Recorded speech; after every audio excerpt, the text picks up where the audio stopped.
So let's switch gears a little. I'm thinking about getting into real estate. What is BC recommending? Is this a good time to get into real estate? Should I bother? Or do you think, no, you would ruin your life? Yeah.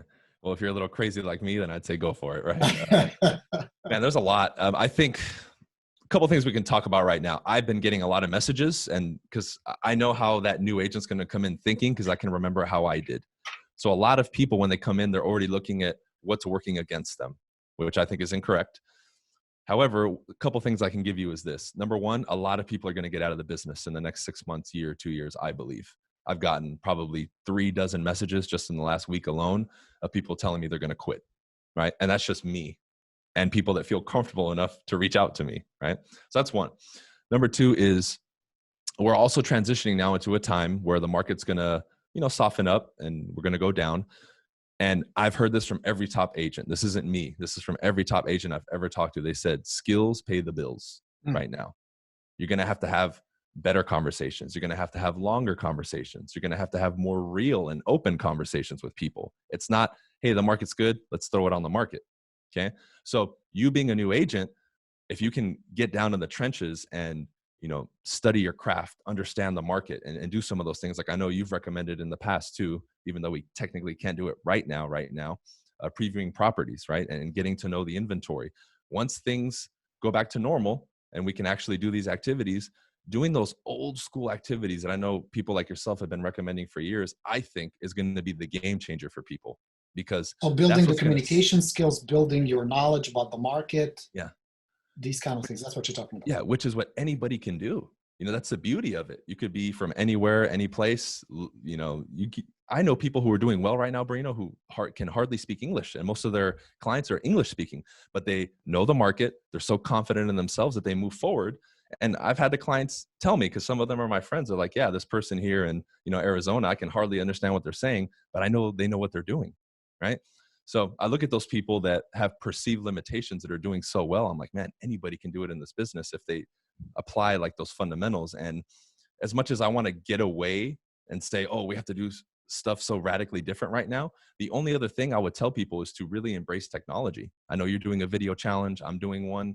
So more than ever, I think this is a reminder that, yeah, we got to do the old school stuff. We got to be knowledgeable. We have to have skills, but you have to adapt to the state of the market and what's available to you. And right now, video is huge. That's a great point. Let's talk about it, Bryan, because you are one of the experts that I know of who walks the walk, not just talks the talk.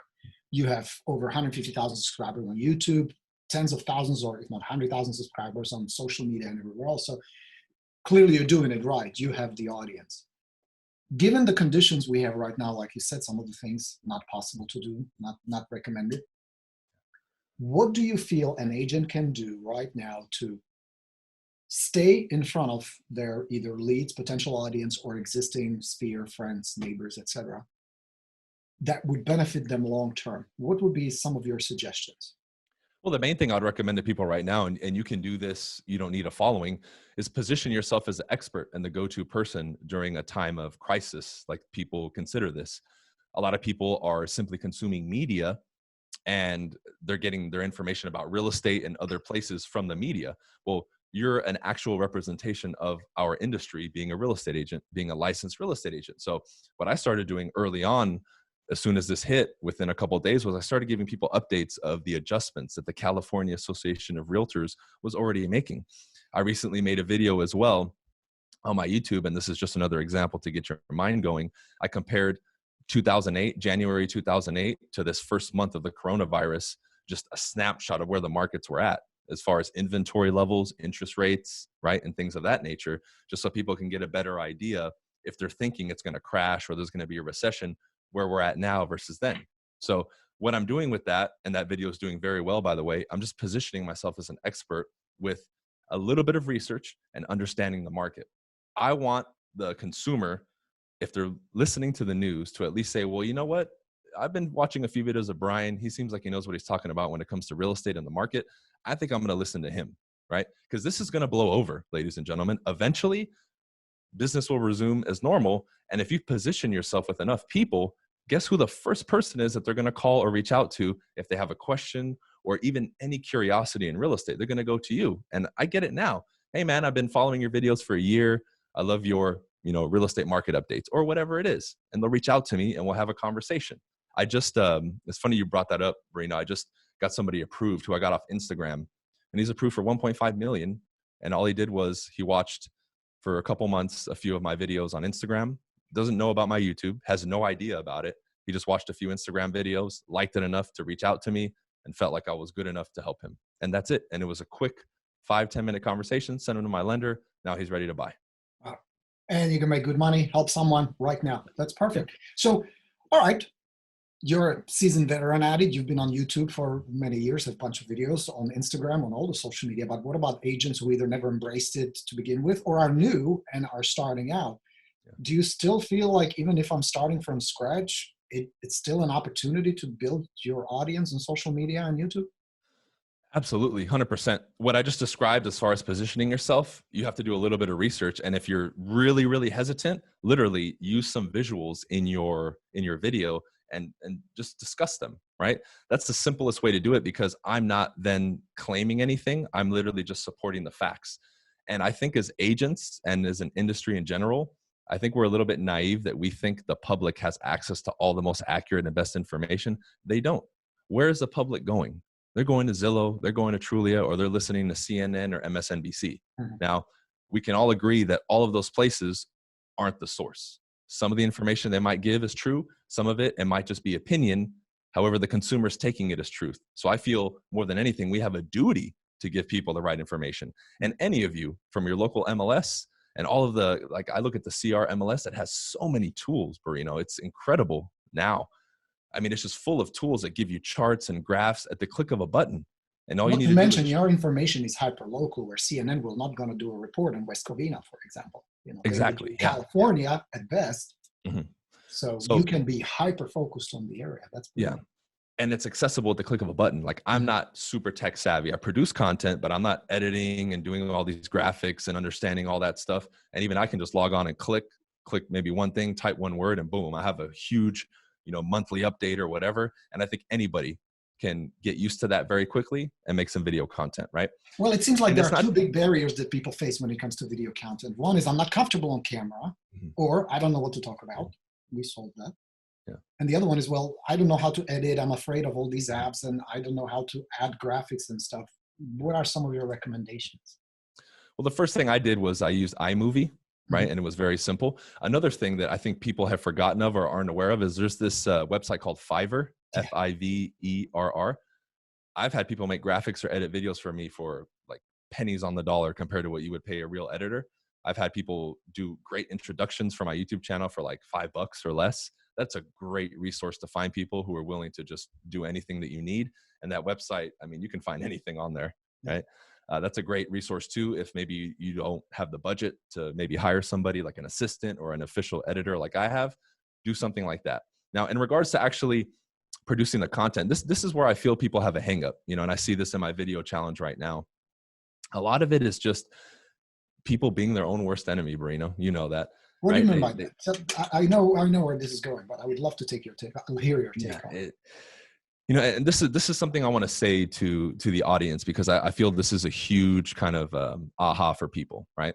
When we create video, the point is to get people to watch us, to trust us, to like us, to want to do business with us and follow us, right?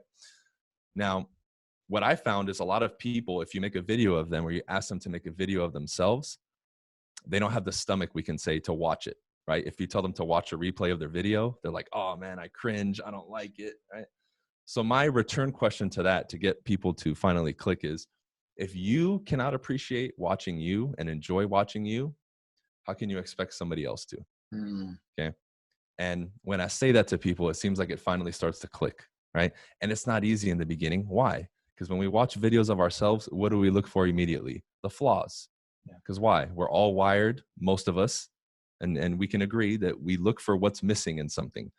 Go to one of my videos or Borino's videos on YouTube. What are you going to see in the comment section? People saying, oh, you need to change this. I liked everything except for this, right? Tell them the story about the jacket, how the dude says, oh, I don't trust it. That just cracked me up.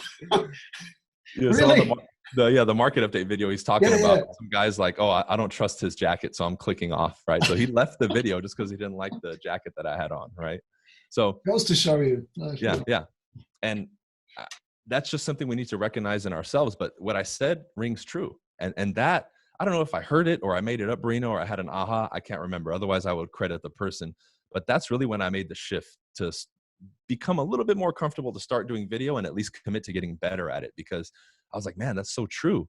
If I can't enjoy watching myself, how can I expect a consumer or anybody to watch me if I can't even watch me? Because that's the number one thing. Just like if you don't have confidence in yourself, if you don't have self-esteem, if you don't believe in yourself, how can you expect other people to believe in you? It's the same kind of thing. And, I really just think people need to really get with themselves and say, you know what? I'm going to commit to this. So as an exercise, I gave to people on my challenge, and I recommend everyone else do, for a month, for 30 days straight, record a video on your phone. You don't have to share it. You don't have to post it.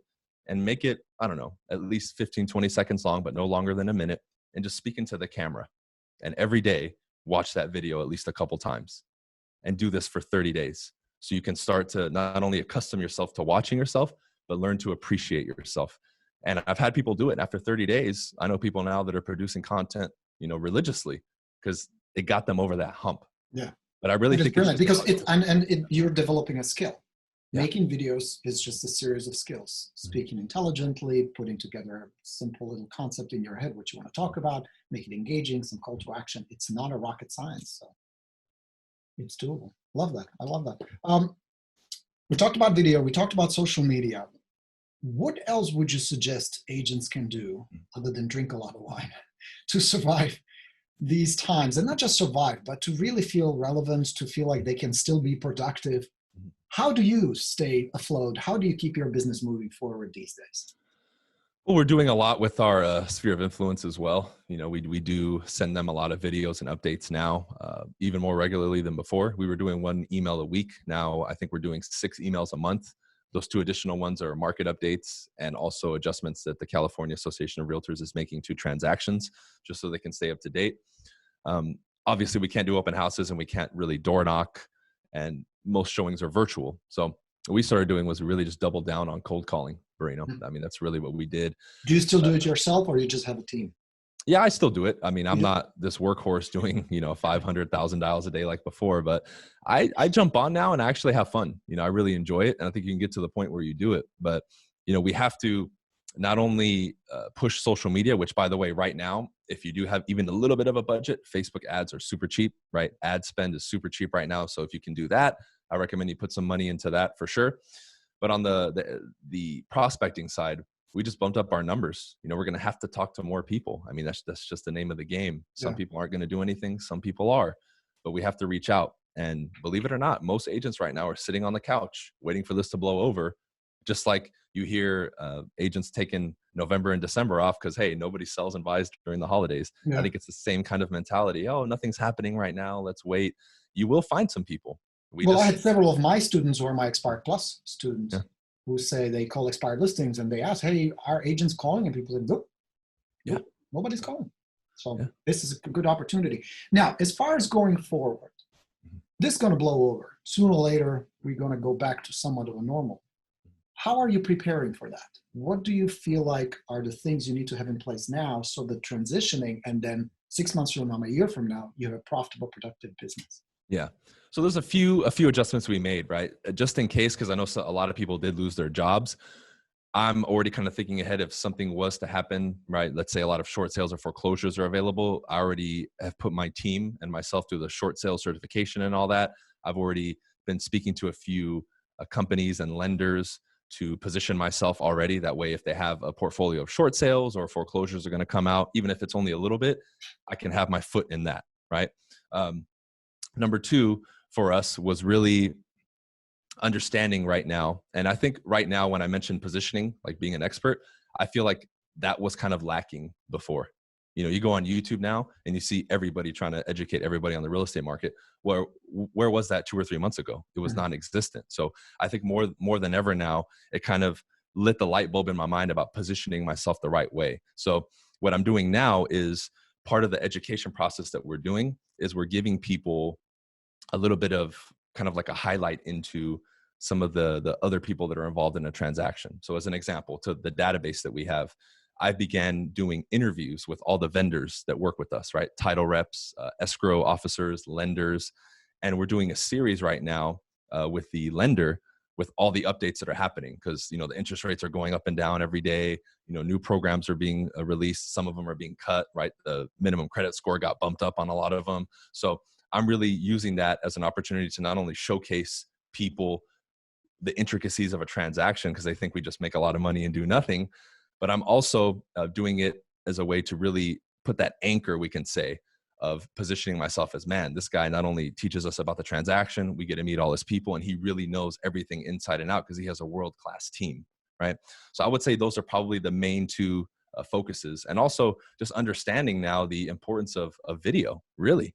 You know, like it's always been a big part of my business, but I think now it's really dawning on people the power of it, you know, and just between referrals that we send out and receive every year through video and social media is just incredible. So now I'm really thinking about doubling down even more on social media, right? And really bumping up that ad spend and doing that, because, you know, I think more than anything, the coronavirus has taught us that if you're only relying on one pillar, like, you can't do that, right? Like, imagine if somebody had only built their business on open houses or door knocking. What are they going to do right now? They're fucked.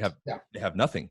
Yep. So I think it served as a reminder for us to make sure we have, you know, 4 or 5 pillars out there of bringing in business. Because if that one that we relied on gets cut, you know, what are we going to do? And also have that mindset, like you mentioned earlier, to be flexible and adapt, where you see what's happening and don't freak out, or freak out a little, but then adapt, adjust, and keep moving. Because there's always opportunities. There's always business. There will always be people who need to buy, who need to sell, who need a competent agent like you. Shameless plug, by the way, because I know Bryan is too humble to admit it. But if you want to learn video, go talk to my man. He's got the challenge going. He's got the bootcamp, the video bootcamp going. I've seen some of your students post the videos. You're doing a really good job because you're walking the walk. You know what you're talking about. So do check him out. Subscribe to his channel on YouTube as well. So we know this is going to blow over. We know there may be some consequences, some fallout. Nobody really knows exactly what's going to happen to the market, but there'll be some changes and shifts. Agents will drop out. Those who stay, what do you think they need to focus on in terms of where will the leads be, where will the business be to thrive? What are your recommendations? A ton of We talked about opportunity. social media and video. We talked about educating yourself on stuff like short sales, which may see a big comeback of those. I'm not looking forward to that, but that may be the case. Is there anything else that they need to start building now? You need to have a lot of friends that are investors in your database. Ooh, for sure. Interesting. Right? Tell me more about that. Let's say the market turns, right? I have probably 20 at this point, 18 to 20 investors with millions in the bank ready to go if something happens, right? If the prices go down. So from a positioning standpoint, I'm ready for the market to stay the same or go down or anywhere in between. Okay. Another thing we focused on that I actually hit on early in my career was the absentee owner. I think it's very underutilized. A lot of people are sitting on one property, multiple properties, and they may want a 1031 exchange into something better. You know, they might want to move areas so they can get better rents and better tenants, because we know here in California, it's very tenant, friendly here, the laws. So that can get complicated sometimes. Another one is the for rent by owner. We've really been going after them too. And some of them have turned into listings. And I think a lot of agents aren't really targeting them, you know?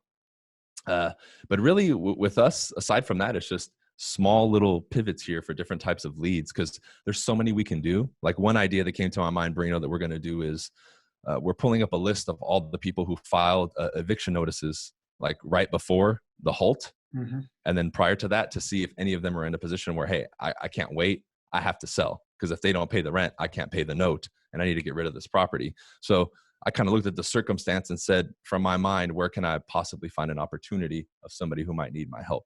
So that was another idea. That's what I like very much about your approach, Bryan. This is not about chasing ambulances. This is not about profiting from the calamity we're in. This is about where are the opportunities to serve somebody. Yes, you're going to be rewarded and paid. You deserve it. Mm-hmm. But it is a different angle. It's a different mindset. It's a different approach. And I like that very much. And I think that's not just showing your integrity, but it's the only way to sustain long-term this business. Absolutely. Yeah. Old expireds too. I think I don't want to, not say it. I've always been going after old expireds. I think now more than ever, they're great. And like you mentioned, people, we've asked them too, they're not getting calls as many as you would think that they are. So you got to make these calls. And I think FSBOs now are going to be huge, because that great market wave that they were riding is coming to a screeching halt, and they're going to really need a professional. So what better way to position yourself now with a for sale by owner who maybe listed their home prior to this halt, and now they're sitting there scratching their head saying, what's going on? I thought selling a home was so easy, you know? Well, that's why it's so important, like you said earlier, is stay on top of the market, pay very close attention to the shifts, what's going on with the prices, market absorption rates, inventory, pricing, all that plays a huge role and can shift very, very quickly. Yeah, so it's fast. essential to know what's going on. Right, this is good stuff. Jesus, I could sit here for another hour, chat. No, not sit. I can chat with you for another hour, but we'll do that again. Anything else that we should throw in there that we haven't talked about? I don't think so. I mean, we have pretty thorough conversations, man. So I appreciate that very much. I think it's good. Immensely. So let me wrap up. Check out Bryan's channel on YouTube. Team BC is available with some really good content, not just for consumers, but also for your inspiration and your. Check out Bryan's car. I'm a huge fan of your 911, so do check that out. Where else can they connect with you? How do they can connect with you and what you offer? Instagram is good, right? If you put the @ Bryan Cassella, all my handles are the same. So I've made it all very easy for me to find. You know, if you just put my name in the Google, you'll find everything. Instagram, YouTube. Instagram's the best if you want to reach out to me personally. Awesome. Cool. Next time I need to show up in a nice shirt like yours. I'm kind of underdressed for the occasion. I should have known Mr. Style is in the house. Bryan hangs out with some really stylish dudes who really know this stuff. I appreciate it. Man, good conversation. Thank you so much for all the insights and inspiration. Now we need it more than ever. So very, very much. Well, thank you, Borino. You know, you're one of the few people I recommend that people tune into and get with. So I appreciate this. Thanks. Great to have you. We'll have you back for sure. Meanwhile, not just you, Bryan, but everybody, stay healthy, stay safe. We'll get through this. We'll get stronger. It's going to be all right. Thank you, guys. This is Coach Borino signing off. Let's go get him. We'll talk soon. Ciao.